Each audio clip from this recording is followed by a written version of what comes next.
Son las 8:45. José La Luz, anunciar que va a conversar con nosotros en la mañana de hoy el doctor Carlos Salcedo, que es de la barra de la defensa del presidente del PRM, Andrés Bautista.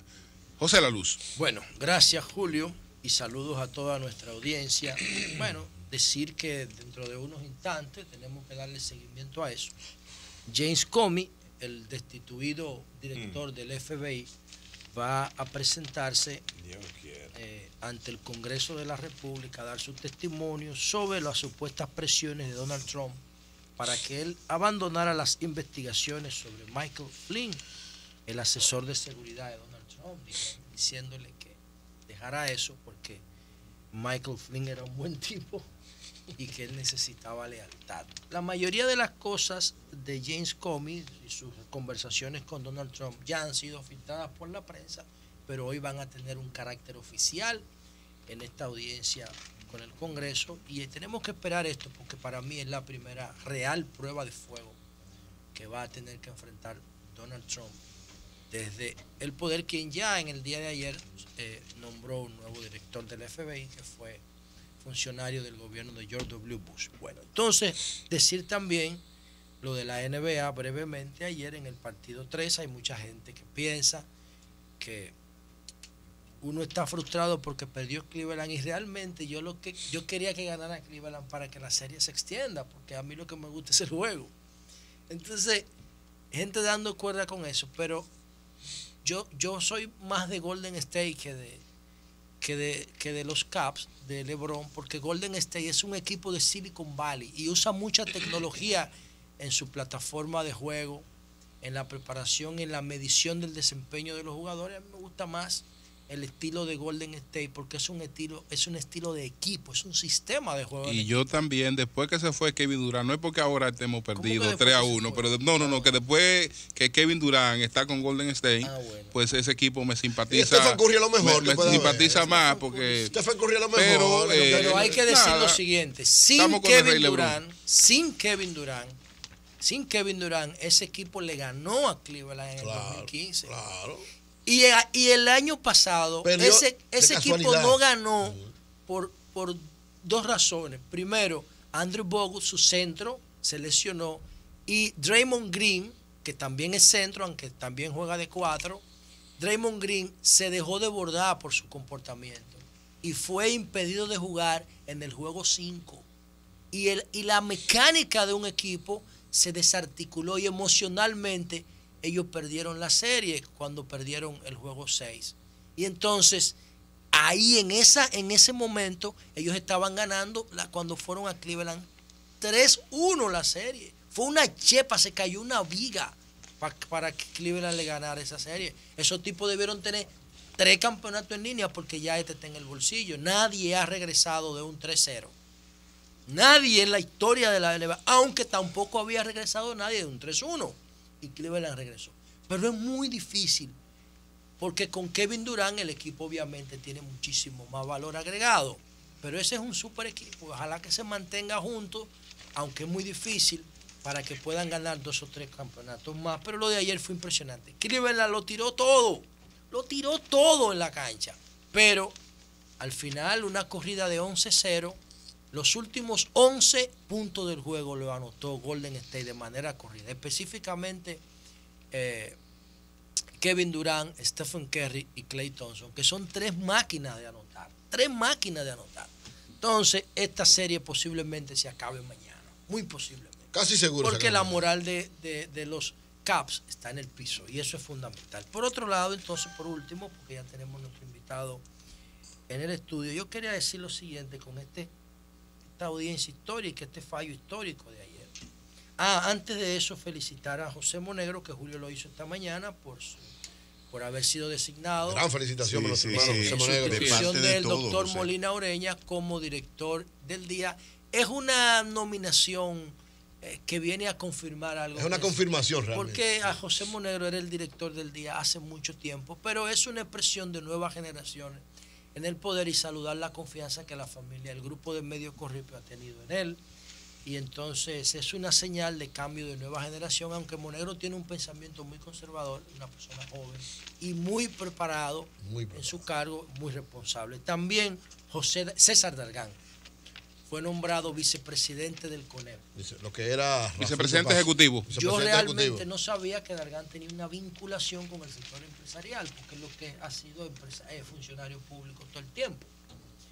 Pero también es un joven muy preparado que tiene un comportamiento sin cuestionamiento en el sector público y ha hecho una especialización en el comercio y las relaciones internacionales desde Cancillería. Creo que ahora ocupa un puesto vinculado a eso, lo leí anoche en algún sitio. Pero ahora deja ese puesto y se va al CONE. Lo deja. Sí, claro. Sí, claro. No puede ser funcionario público. O sea, Rafael Paz era vicepresidente ejecutivo, dejó el sector privado y se fue al sector público, ahora presidente del Consejo Nacional de Competitividad. Y entonces César Dargán, que era funcionario público, pasa entonces al sector privado. El petróleo a $47, el $47 bajó ayer más, y es el gran aliado. Es el gran aliado del gobierno. Si ese petróleo sube con esta crisis ética que tiene el gobierno, es la tormenta perfecta. Si la economía falla. Ayer bajó más el petróleo y se estaba cotizando en los mercados del West Texas, que es el que nosotros compramos a $47, y ese es el principal aliado del gobierno en estos momentos tan difíciles. Entonces, vamos al tema de la sentencia. Mire, bueno, alguna lectura que yo hago de este fallo histórico, ¿no? Tienen que ver con las consecuencias que pudiera tener en el corto, mediano y largo plazo. Primero que todo, yo quiero pedir disculpas como PLDista a toda la sociedad dominicana, porque eso no fue lo que Juan Bosch nos enseñó a nosotros. Y eso no es lo que dicen nuestros estatutos. Y eso no es lo que dicen los 56 libros escritos por Juan Bosch, que es nuestro principal patrimonio. El bochismo, nosotros definimos el bochismo como nuestra base ideológica. Y nuestro comportamiento desde el poder, aunque hemos sido exitosos electoralmente, niega ese patrimonio intelectual, sociológico, histórico, literario que don Juan nos dejó. Y nosotros tenemos que corregir eso, y creo que estamos a tiempo. ¿Y por qué yo digo que estamos a tiempo? Ustedes verán, hay que volver al artículo que Leonel publicó el lunes. Pero antes decir lo siguiente para terminar con eso. Primero, se fortalece el Ministerio Público que ha sido fortalecido legalmente, el marco jurídico desde el año 2003 para acá ha sido fortalecido, pero ahora se fortalece porque nunca un Ministerio Público, independientemente de un tutelaje internacional, independientemente de un acorralamiento del gobierno, independientemente del viaje del procurador a Estados Unidos a buscar orientación, independientemente de todo eso, a partir de ahora, todos los ministerios públicos, fiscales y procuradores fiscales se van a empoderar porque vieron ya que el Ministerio Público puede enfrentar al sector político y al sector empresarial. Solamente falta hacerle frente aquí a Fuerza Armada y Policía Nacional, que nunca han ido a los tribunales a enfrentar al Ministerio Público. Bueno, sí, cuando en el 2004 el jefe de la policía fue procesado por unos vehículos que usaban robados, ¿recuerdan? Cuando Jorge Blanco y Manuel Antonio Cuervo pero Gómez, esa es otra época. Yo cuento siempre ahora, del 90 para acá, porque este es mi paradigma.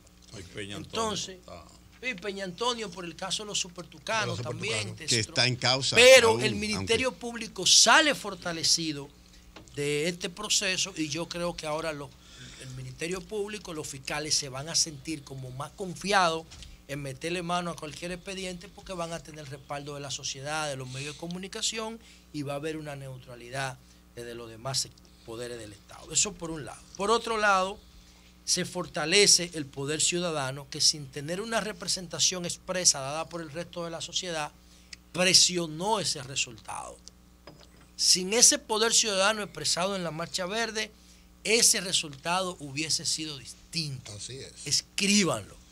¿Por qué yo digo eso? Bueno, porque como dijo Manny Sierra, esa llamada de Manny Sierra dijo dos cosas. Una que yo no comparto, porque él dijo que las medidas de coerción son irrelevantes. Dice porque hasta por la picada de un ojo del fiscal el juez falla en su favor. Eso no es verdad.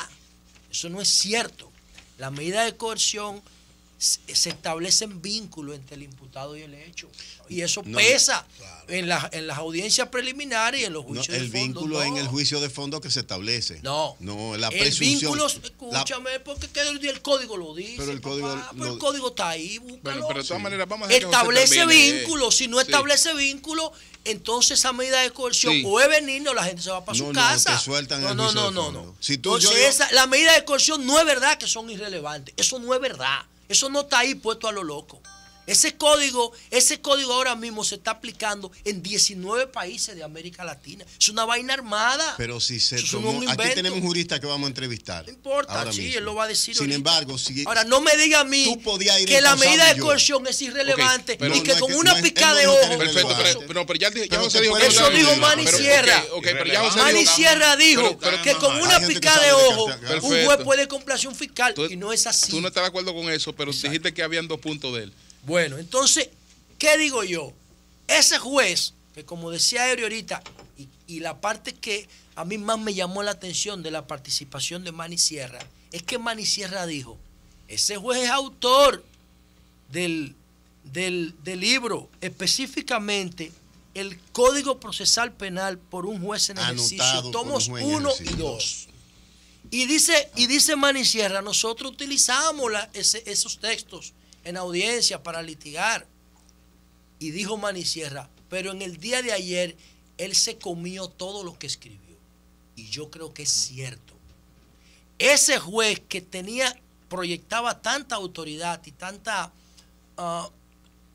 sencillez en audiencia, una sencillez combinada con autoridad en la audiencia, que tenía tanto control de su escenario, a la hora de fallar, yo no entiendo cuáles fueron los motivos porque lo llevaron a negar todo lo que ha sido desde que empezó él en la carrera judicial a principios de los años 90, 95, por ahí, porque él lo que era relacionista público de la Procuraduría y terminó siendo juez de la Suprema Corte de Justicia.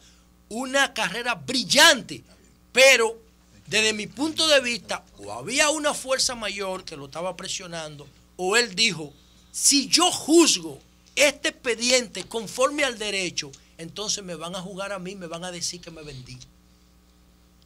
Y él puso eso en una balanza. Ojalá algún día él quiera hablar. Ojalá Oli Melton dice que le quitan la visa. Digo yo. Yo no creo eso. Ahora, yo lo que creo es que él dijo, si juzgo este caso conforme al derecho, me van a reventar. Sí, pero que tú lo dijiste ahorita también. No, yo digo que se la quitan a cualquiera porque este país no lo respeta a nadie. Este país lo respeta en el caso. Bueno, los primeros que lo respetan son los que lo están dirigiendo. Hermano, los primeros son los que están dirigiendo. Bueno, pues sí. Entonces, el juez complació a la sociedad que estaba buscando, yo no sé si venganza o justicia, pero ese juez no me puede explicar a mí ni a nadie que haya leído ese Código Procesal Penal que él falló conforme a lo que dice el código, porque eso es mentira de quien lo diga. Sí, entonces, se debilita el proceso penal, aunque se fortalece el poder ciudadano y el Ministerio Público, como había dicho anteriormente. Se fortalece la lucha contra la corrupción y eso es obvio, porque ahora los funcionarios públicos van a tener más miramiento a la hora de actuar. Se debilita la clase política y el sistema de partidos porque son 3 miembros del comité político y el secretario de Finanzas que están imputados. Pero también es el presidente de del partido de la oposición que está imputado con una medida de coerción de 6 meses, es un miembro de su comité ejecutivo y es el vocero de la bancada del PRM en la Cámara de Diputados, mi amigo Alfredo Pacheco. Entonces, por último, decir lo siguiente. Ahorita yo decía que debemos de releer el artículo del presidente Leonel Fernández. Cuando ustedes ven la acusación, que la tenemos aquí de 340 páginas, ustedes van a ver que el marco legal que utiliza tanto la Procuraduría para la acusación como el juez para el fallo, todo ese marco legal lo promovió el PLD. Todo ese marco legal lo promovió el PLD y Leonel cita algunas de esas leyes. En el año de 1996 el PLD llegó al poder y era minoría en el Consejo Nacional de la Magistratura.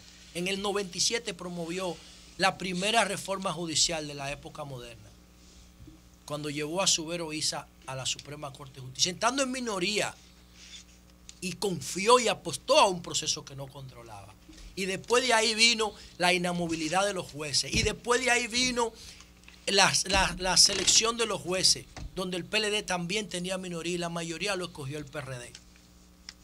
Entonces, esa ley 327-98 fue aprobada en los gobiernos del Partido de la Liberación Dominicana, la ley de carrera judicial.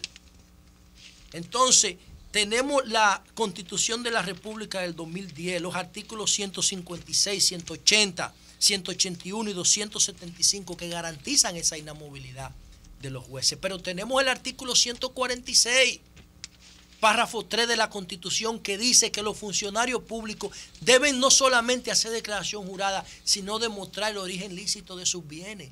¿Quién puso ese párrafo ahí y lo aprobó? El Partido de la Liberación Dominicana. Y el presidente Leonel Fernández.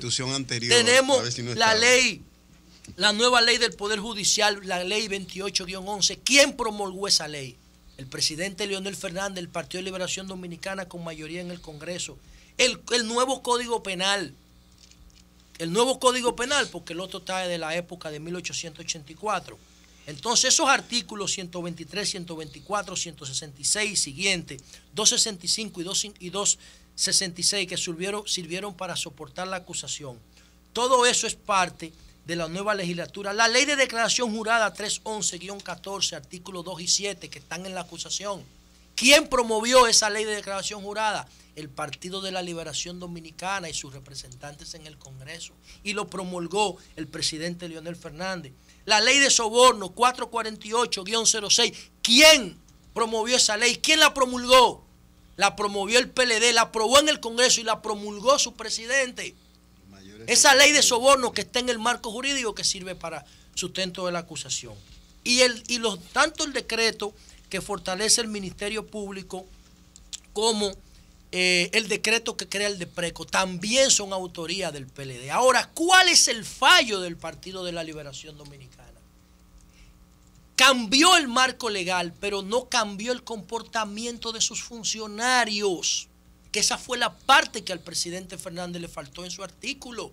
Si tú cambias el marco legal, él y Danilo, que son los dos líderes del PLD, entonces debieron cambiar el software de los funcionarios, el comportamiento y decirle a ellos, ustedes tienen que comportarse conforme a las reglas que nosotros mismos nos dimos, porque Juan Bosch hizo famosa una frase que decía, debemos llevar el gobierno de Balaguer a su propia legalidad, a la legalidad que el mismo gobierno se da con la Constitución del 66.